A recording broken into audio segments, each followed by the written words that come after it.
दो गरीब एक अमीर ननद। काजल और उसका पति निखिल एक मिडिल क्लास फैमिली से थे। वो दोनों अपने घर में अकेले रहा करते थे। काजल एक दिन अपने पति के साथ डिनर कर रही थी, तभी अचानक से घर की डोरबेल बजती है। इस समय कौन हो सकता है? अरे पहले दरवाज़ा खोल कर तो देखो। अब काजल दरवाज़ा खोलती है तो दरवाजे पर अपनी सबसे छोटी ननद सपना को देखती है। सपना को इतनी रात में बैग के साथ देखकर काजल हैरान हो जाती है। अरे सपना, तुम इतनी रात को यहाँ? काजल के इतना बोलते ही सपना रोती हुई घर के अंदर आ जाती है और अपने भाई को गले से लगाकर उससे कहती है, भैया अब मुझे अपने ससुराल नहीं जाना, वहाँ मेरी इज्जत ही नहीं है। मैं अपने ससुराल में बिल्कुल भी खुश नहीं हूँ भैया। अरे बात क्या है सपना? भैया मेरा ससुराल बहुत गरीब है। मेरा अपने ही ससुराल में अब दम घुटता है। मेरे पति भी काम नहीं करना चाहते और मेरी सास हर समय मुझे ताने मारती रहती है। सपना, ये कौन सी बात हुई? अगर तुम गरीब हो तो हम क्या करें? तुमने अपनी मर्जी से शादी की थी और अब तुम अपने गरीब ससुराल को देखकर मायके वापस आ गई। अरे काजल बस करो। सपना मेरी छोटी बहन है, वो जब तक चाहे इस घर में रह सकती है, समझी तुम? इस तरह से निखिल अपनी बीवी का मुंह बंद करवा देता है और उसे उसके कमरे में भेज देता है। अब सपना अपने भैया भाभी के साथ रहती है। इसी तरह से कुछ दिन बीत जाते हैं और काजल की दूसरी ननद प्रिया का कॉल आता है। क्या हुआ मेरी बहन, आज इतने दिनों बाद तुझे अपने भैया की याद आई? हाँ भैया, मुझे ना आपकी मदद चाहिए। कैसी मदद? बोल बहना। भैया आप तो जानते ना, मेरे पति ने अभी कुछ दिनों पहले ही अपना खुद का छोटा सा रेस्टोरेंट चालू किया था, पर वो रेस्टोरेंट चल नहीं सका। हमारे ऊपर बहुत सारा कर्जा हो गया है। आप मुझे कुछ पैसे उधार दे देते तो मैं जल्द से जल्द आपके पैसे वापस कर दूंगी।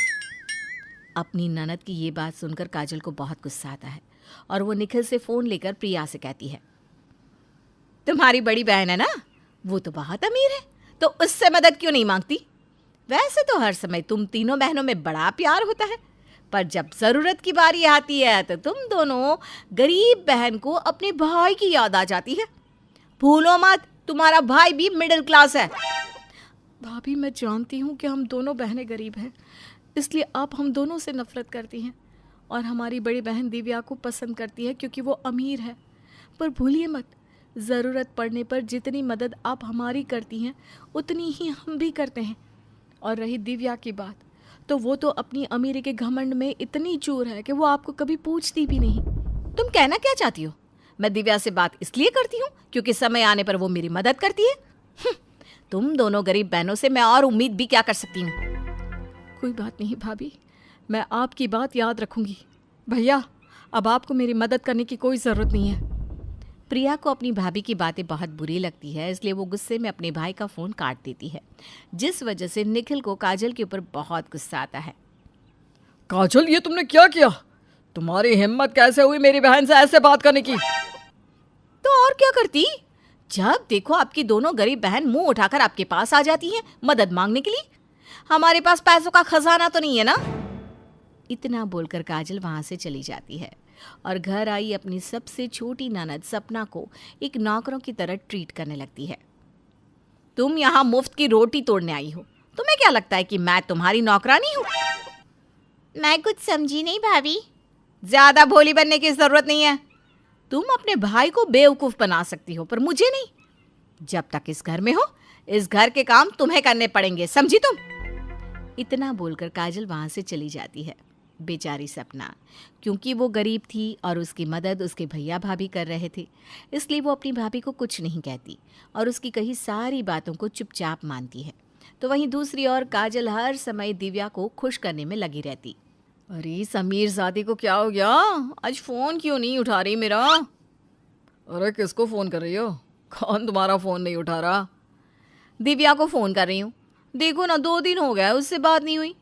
आप तो जानते हो ना दिव्या कितनी अमीर है और अमीर लोगों से ना हमेशा बना कर रखनी चाहिए। मैंने तुम्हें कितनी बार बोला है ना, दिव्या से दूर रहा करो। ये अमीर किसी के सगे नहीं होते। अगर तुम फिर भी मेरी बात नहीं मानोगी तो खुद ही पछताओगी।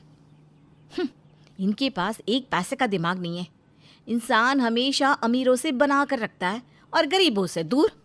पर इनकी अक्ल पर तो पत्थर पड़े जो ये अपनी दोनों गरीब बहनों पर जान लुटाते हैं, तो वहीं अपनी अमीर बहन से अंतर बनाकर रखते हैं।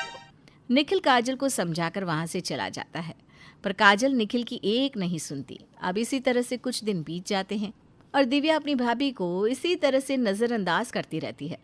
ऐसे ही एक दिन काजल मार्केट जाती है तो उसकी नज़र दिव्या पर पड़ती है। दिव्या को देख काजल जल्दी से उसे फ़ोन करती है। अब दिव्या, कहाँ हो तुम? मैं तुम्हें कुछ दिनों से फ़ोन कर रही हूँ, तुम फ़ोन ही नहीं उठा रही। क्यों, क्या हुआ? सब कुछ ठीक तो है ना? अभी तो सब कुछ ठीक है। दरअसल मैं अभी आउट ऑफ इंडिया हूँ, इसलिए मैंने आपका फ़ोन नहीं देखा। अच्छा, मैं ना किसी काम से बाहर जा रही हूँ, फ़ोन रखती हूँ। इतना बोलकर दिव्या फ़ोन रख देती है। ये देखकर काजल को कुछ समझ में नहीं आता और वो घर जाकर सोचने लगती है, दिव्या ने मुझसे झूठ क्यों कहा? वो तो इसी शहर में है। इस तरह से काजल बस दिव्या के बारे में ही सोचती रहती है। अब कुछ समय यूं ही बीत जाता है और एक दिन काजल की तबीयत काफ़ी ख़राब हो जाती है। क्योंकि निखिल को सैलरी नहीं मिली थी, इसलिए घर में भी प्रॉब्लम हो जाती है और काजल मदद के लिए अपने सबसे बड़ी ननद दिव्या को फ़ोन करती है। हेलो दिव्या, मेरी ना तबीयत कुछ दिनों से ठीक नहीं है। तुम्हारे भैया को अभी तक सैलरी नहीं मिली, घर में थोड़ी सी प्रॉब्लम चल रही है।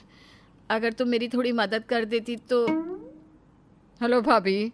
हेलो हेलो भाभी, मुझे आपकी आवाज़ नहीं आ रही। अच्छा भाभी, बाद में बात करती हूँ, आपकी आवाज़ ही नहीं आ रही। इस तरह से दिव्या काजल का फ़ोन काट देती है और उसका नंबर ब्लॉक कर देती है।